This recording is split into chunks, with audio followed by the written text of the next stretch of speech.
আসসালামু আলাইকুম ওরহমতুল্লাহি ওবারাকাতুহু।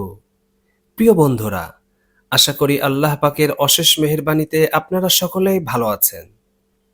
শবে বরাত ইসলাম ধর্মে একটি বরকতময় রাতের নাম, যে রাতের ফজিলত হাদিসের মাধ্যমে প্রমাণিত। হাদিসের কথা অনুযায়ী এ রাতে আল্লাহ তাআলা অসংখ্য গুনাহগার বান্দাদেরকে ক্ষমা করে দেন। হাদিস শরীফে রাতকে লাইলাতুন নিসফি মিন শাবান তথা শাবান মাসের 15 তারিখের রাত্রি বলে আখ্যা দেওয়া হয়েছে। কিন্তু আমাদের সমাজের লোকমুখে তা শবে বরাত নামে প্রসিদ্ধ পেয়েছে। শবে বরাতে বিশেষ কিছু আমল আছে, যা করলে বান্দা আল্লাহ তাআলার নৈকট্য লাভে ধন্য হয়। এ রাতের করণীয়গুলোর মধ্যে রয়েছে বেশি বেশি নফল নামাজ পড়া ও দিনে রোজা রাখা। মহানবী সাল্লাল্লাহু আলাইহি সাল্লাম বলেন, যখন শাবান মাসের মধ্যবর্তী রাত আসবে, তখন তোমরা দাঁড়িয়ে নামাজ আদায় করবে এবং দিনে রোজা রাখবে। শবে বরাতে বেশি বেশি নফল নামাজ আদায়ের প্রতি গুরুত্বারোপ করা হয়েছে। বেশি বেশি কোরআন তেলাওয়াত করা। এ রাতে বেশি বেশি কোরআন তেলাওয়াত করা সওয়াবের কাজ। কোরআনের একটি অক্ষর পাঠ করলে 10 নেকি পাওয়া যায়। এ রাতে পাঠ করার মতো অসাধারণ একটি দোয়া রয়েছে। দোয়াটি হলো, আল্লাহুম্মা ইন্নাকা আফুউন তুহিব্বুল আফওয়া ফাফু আন্নি। অর্থাৎ, হে আল্লাহ, তুমি ক্ষমাশীল, ক্ষমা পছন্দ করো, অতএব আমাকে ক্ষমা করে দাও।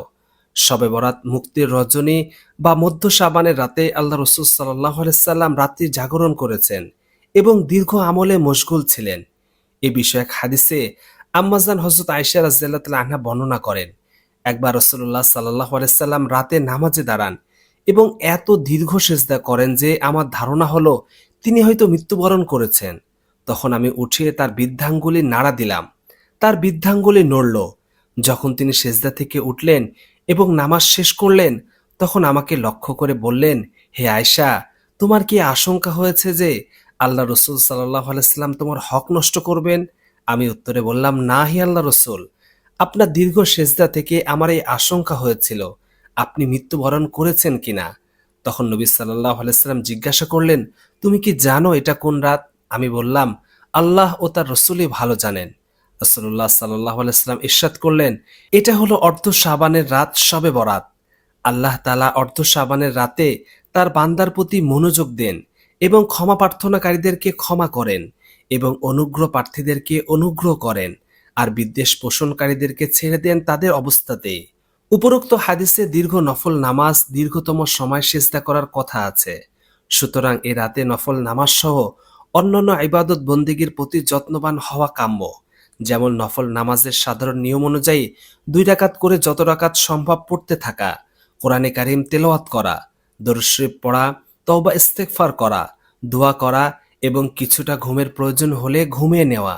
হযরত আয়েশা রাদিয়াল্লাহু তাআলা আনহা থেকে বর্ণিত হয়েছে, নবী সাল্লাল্লাহু আলাইহি সাল্লাম এ রাতে মদিনার কবরস্থান জান্নাতুল বাকিতে এসে মৃতদের জন্য দোয়া ইস্তেগফার করতেন।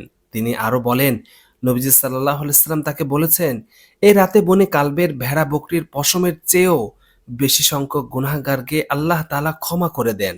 সবচেয়ে বেশি লক্ষ্য রাখতে হবে গোটা রাত নফল ইবাদতে কাটিয়ে ফজর নামাজের মতো ফরজ ইবাদত যেন ছুটে না যায় কোনোভাবে। মহিমান্বিত এ রাত প্রতিটি মুসলিমের ইবাদতে কাটুক, সুখ সমৃদ্ধি কামনায় ভরে উঠুক মন প্রাণ।